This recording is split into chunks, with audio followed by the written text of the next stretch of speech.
Hello students, welcome to AIMS India online classes. This is a chemist session.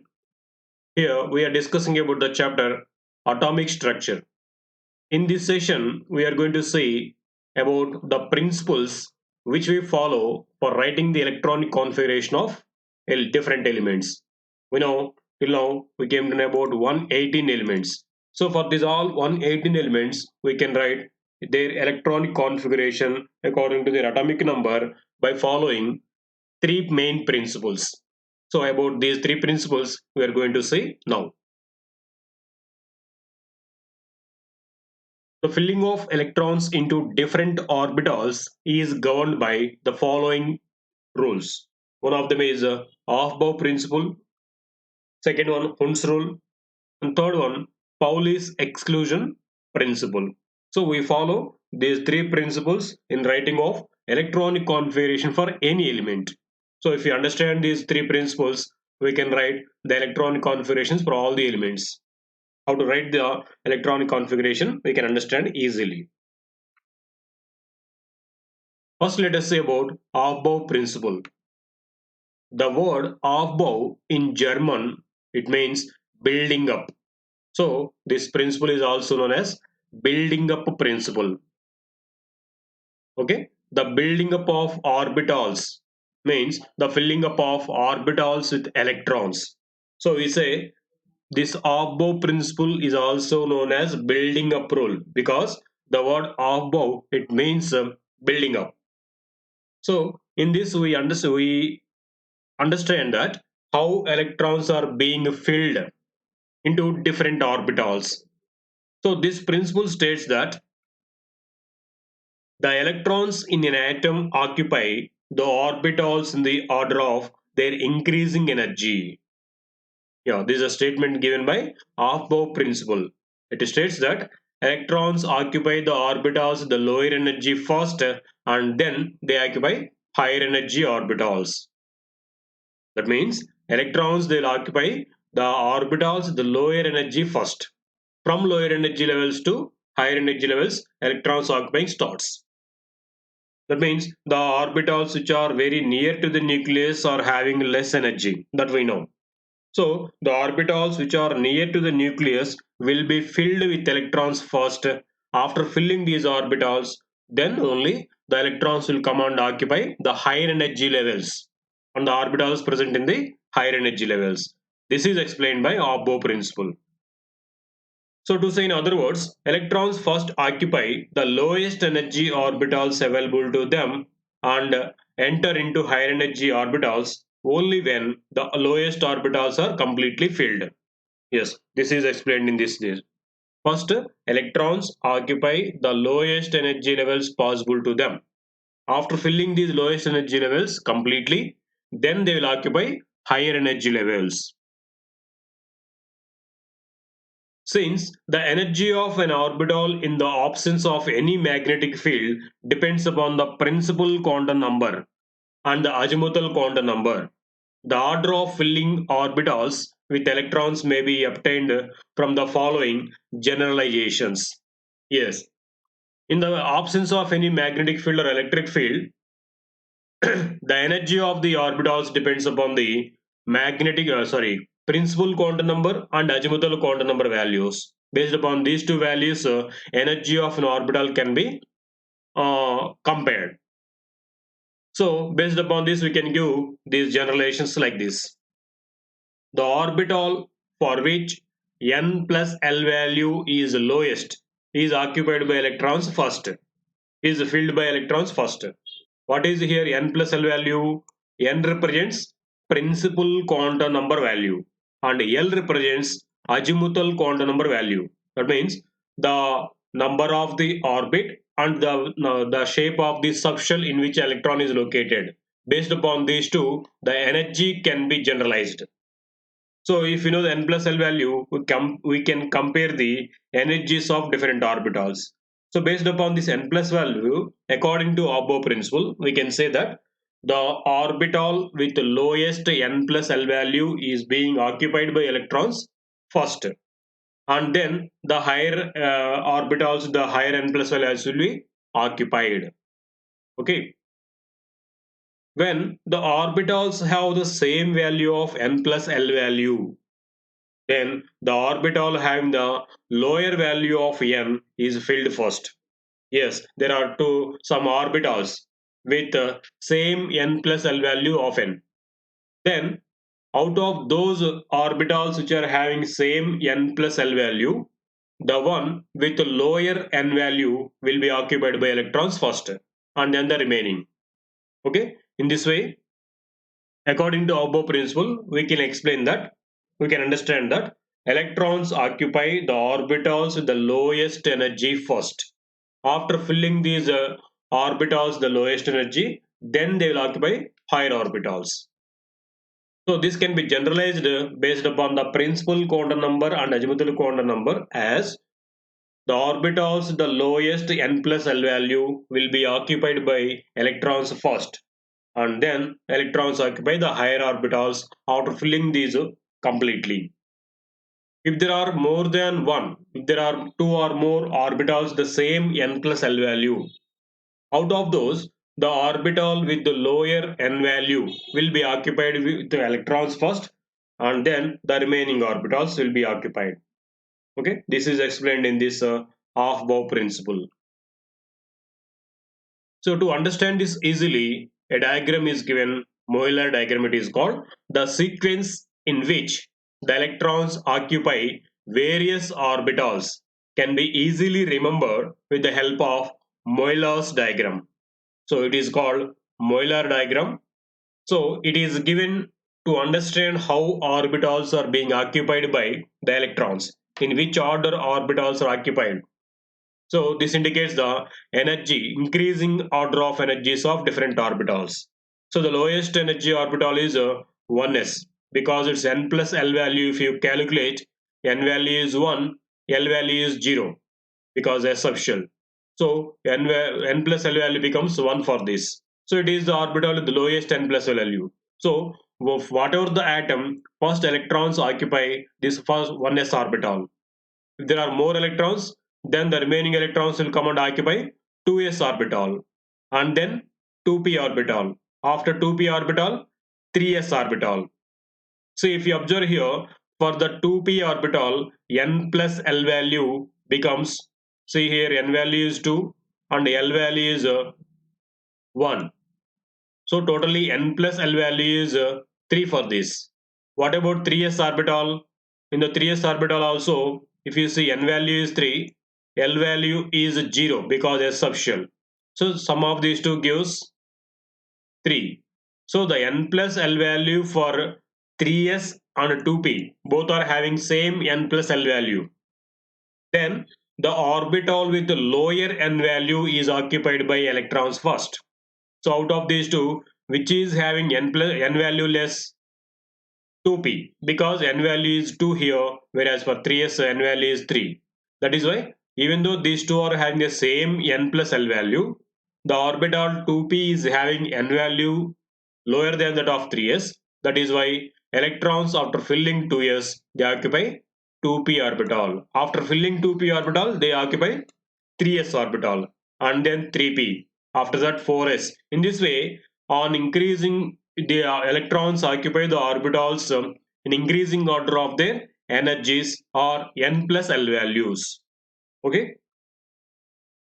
The order of filling of various orbitals with electrons obtained by this rule is given here. See, the increasing order is shown. First 1s, then 2s, 2p, 3s, 3p, 4s, 3d. In this way, electrons occupy the orbitals in different atoms. Okay, this is a Aufbau principle and MOELLOR diagram. Next, second rule is Hund's rule, which is also called Hund's rule of maximum multiplicity. So this rule deals with the filling of electrons into degenerate orbitals of the same subshell. So we have seen in the Aufbau principle how electrons occupy different subshells based upon their n plus L value. The subshell with n plus L value lowest will be occupied with electrons first. So in the subshells, again there are different orbitals. Suppose if you see p subshell, it contains 3 orbitals. If you see d subshell, it has 5 orbitals. How these orbitals are occupied by electrons? This is explained in Hund's rule. This rule deals with the filling of electrons in degenerate orbitals. What does it mean here? Degenerate orbitals. The orbitals the same energy are called degenerate orbitals, or the orbitals the same. The orbitals present in the same subshell are called degenerate orbitals. For example, if you see p subshell in any atom, in that p subshell there will be three orbitals px, py, pz. For these three orbitals, energy will be same. So as these three orbitals are having same energy and they present in the same shell, these three are called degenerate orbitals. Degenerate means same energy. This principle is very important in guiding the filling of electrons in p, d and f orbitals or f subshells. Because of course in the s subshell there is only one orbital. According to Hund's rule, according to above principle, it will be occupied. But in case of p subshell, d and f subshells, there are more number of orbitals in them. More than two orbitals are present in those in each. P subshell contains three orbitals, as we told. D contains five orbitals. F contains seven orbitals. So how to fill electrons in the how electrons are being filled in this more number of orbitals present in a subshell is explained clearly here in Hund's rule. Okay, it is guiding in filling of these subshells with more than two orbitals. Now, Hund's rule states that the statement is given like this: electrons pairing takes place only after all the available degenerate orbitals are occupied by one electron each. Yes, it explains that if there are more than two orbitals in the subshell, those we are calling as degenerate orbitals. So these all degenerate orbitals first will be occupied with a single electron. After filling all the degenerate orbitals a single electron, then only pairing takes place. Pairing starts. This is explained in Hund's rule. For example, consider carbon atom. We know its atomic number is 6. So there will be 6 electrons in carbon atom. How these will be filled? It has the first electron goes into 1s orbital according to Aufbau principle, because electrons will occupy the lower energy orbitals first. So in carbon atom also the lowest energy orbital is 1s, 1s subshell. So into that first electrons will be entered and it occupies that for 1s orbital. So in this way, so diagrammatically we can show like this: 1s orbital is occupied by first electron in carbon, that is in the K shell. The second electron will be paired up with the first in the same 1s orbital. Okay, as an orbital can accommodate two electrons, so it can accommodate one more electron. So second electron also will enter into the same 1s orbital in the first shell and will pair the first electron in this way. So two electrons are paired. Now four more electrons are remained. Then similarly, the third and fourth electrons occupy 2s orbital of second shell, that is L shell. So how these first two electrons occupying this 1s orbital, in the same way the next two, that means the third and fourth electrons, will occupy the 2s orbital present in the second shell or L shell in this way. So for 1s is completed, 2s is also completed. Totally 4 electrons occupied these lower energy levels. How many electrons remain in the carbon? 2 more. So the fifth electron goes into one of the three 2p orbitals of L shell. So after 2s, according to Aufbau principle, what is the next orbital with the higher energy? 2p. So the fifth electron will enter into 2p subshell. We know this p subshell contains three orbitals. So there will be three orbitals in the 2p subshell. They are named 2px, 2py, 2pz. So the fifth electron will enter into one of these three orbitals. Let us consider that as 2px. So let us consider the fifth electron entered into 2px orbital of carbon in the second shell, that is L shell. So it can be represented like this: 1s, 2s completed. So in the 2p subshell, there are three orbitals: 2px, 2py, 2pz. Now the fifth electron entered into 2px. Okay. Now about sixth electron. Since the three p orbitals, they are 2px, 2py, 2pz, are degenerate orbitals. The sixth electron goes into either 2py or 2pz, but not into 2px. Okay, so here we said that the orbitals present in the same subshell will be having same energy, hence they are called degenerate orbitals. So according to Hund's rule, all the degenerate orbitals first they will occupy single electron, then only pairing takes place. That is why in that the sixth electron in the carbon will enter into the remaining one of the remaining two orbitals. They are either 2py or 2pz, but it won't enter into 2px orbital, which is already having one electron. So thus the electronic configuration of carbon can be written as like this: 1s2, 2s2, 2px1, 2py1, but it won't be 2px2 directly. First, all the degenerate orbitals will occupy single electron, will be occupied with a single electron, then only pairing starts. This also can be represented like this diagrammatically: 1s2, 2s2, 2px1, 2py1. Okay, this is explained in Hund's rule. In the later notation, the arrows indicates electrons with a spin plus half and minus half. So actually we write the electron configuration this way by using principal quantum number values and azimuthal quantum number or subshell symbols. This generalized electron configuration. The same can be represented diagrammatically like this also. Here, these arrow marks, upward arrow marks and downward arrow marks, they represent electrons with different spins. The arrow marks which are representing in the upward direction represents the electrons with the clockwise spin, and the arrow mark which is shown downward direction represents the electrons with the anti-clockwise spin. Okay, so if the electron is having clockwise spin, then it gets a spin quantum number value plus half, we know. And if electron is the anti-clockwise spin, or it is shown in the downward arrow mark, its value will be taken as minus half. Okay, Hund's rule is also known as Hund's rule of maximum multiplicity. Hund's rule of maximum multiplicity rule states that for a given electronic configuration, the term with maximum multiplicity falls lowest in energy.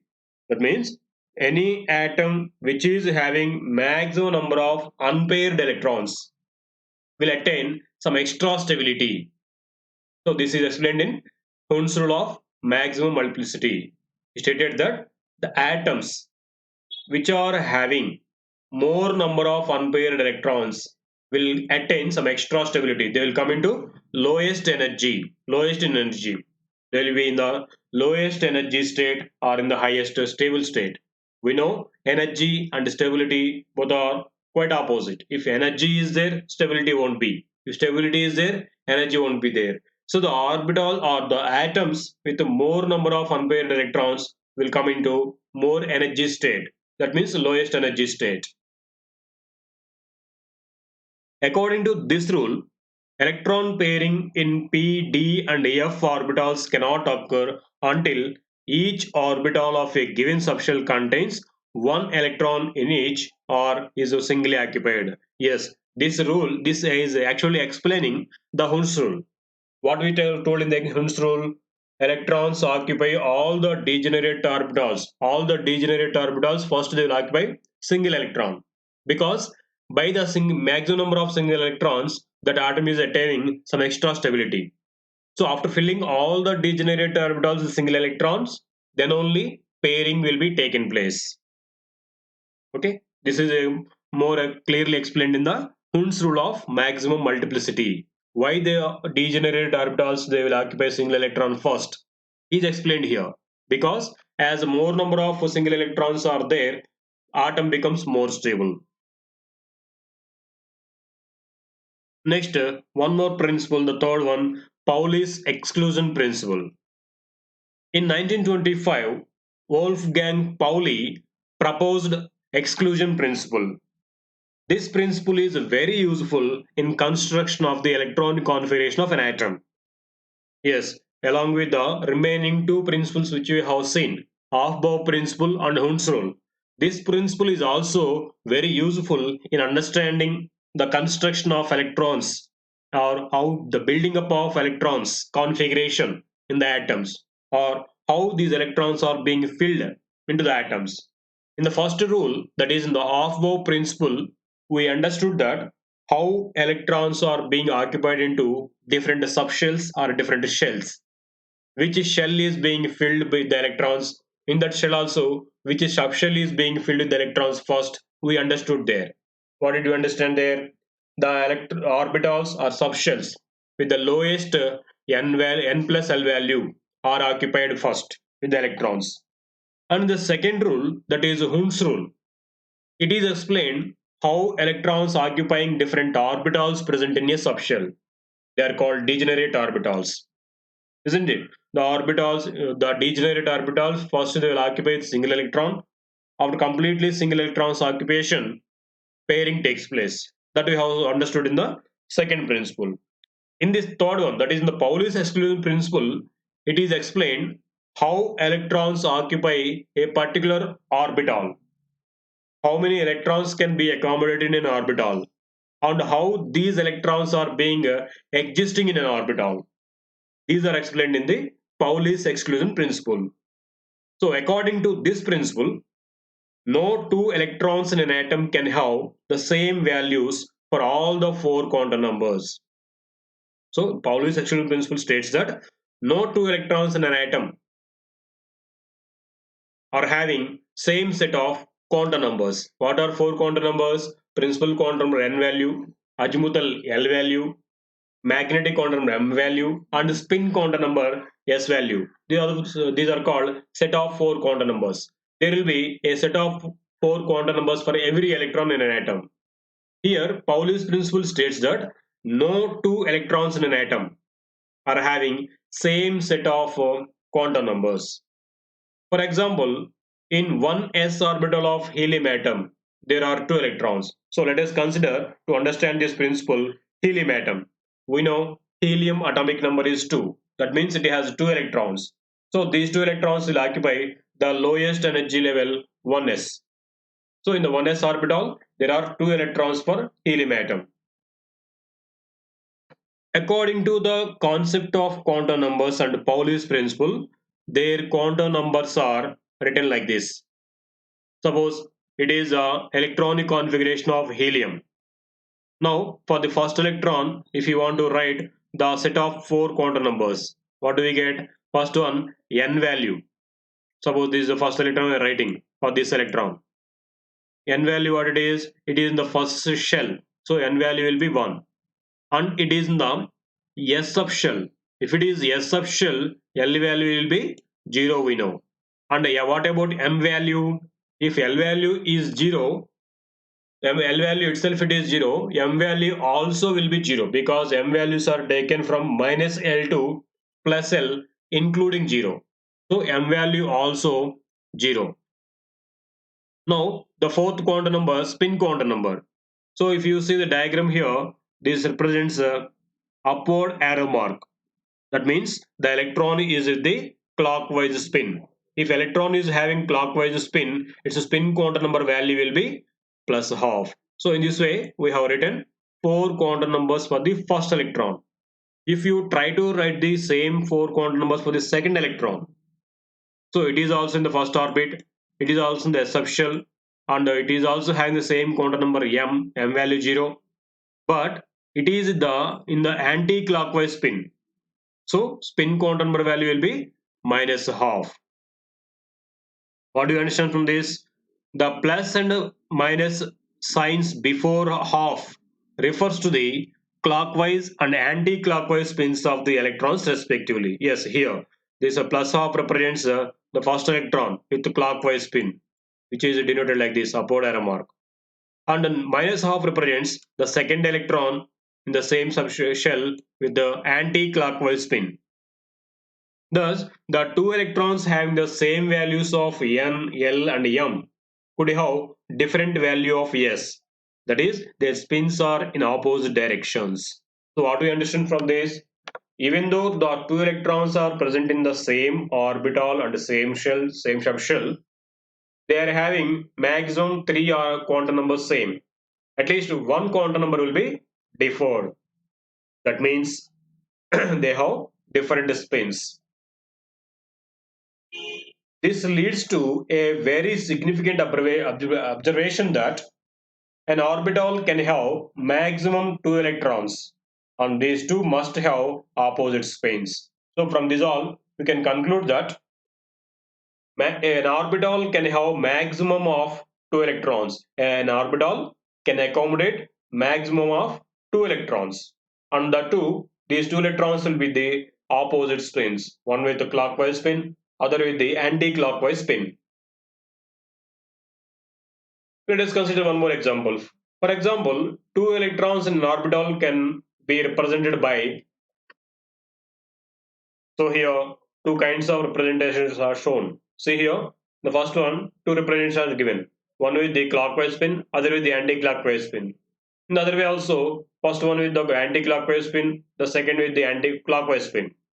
So these two will be correct because there are two electrons in an orbital and both are there in the opposite spins.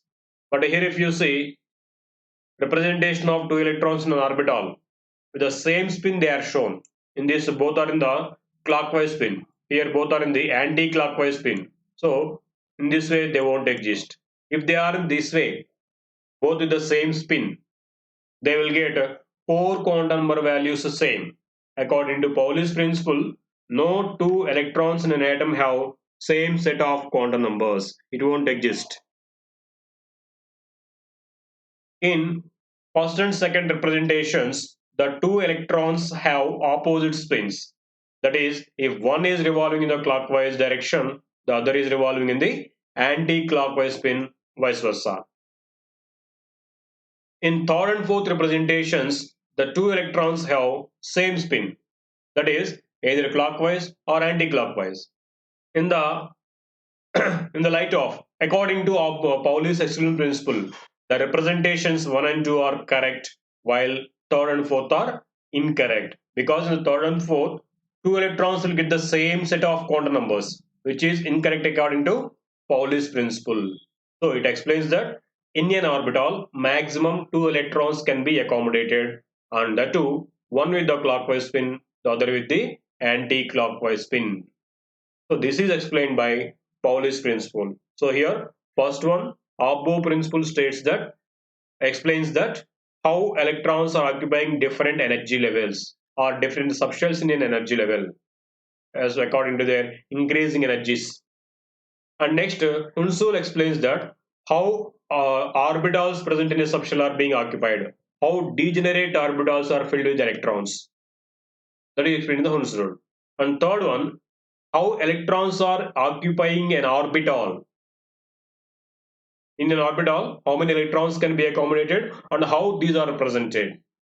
That is explained in the Pauli's principle. Okay, there are three important principles. If you understand these principles, we can write the electron configuration for any element. Okay, thank you for watching our video. Please subscribe our YouTube channel AIMS Today for latest updates and recorded videos.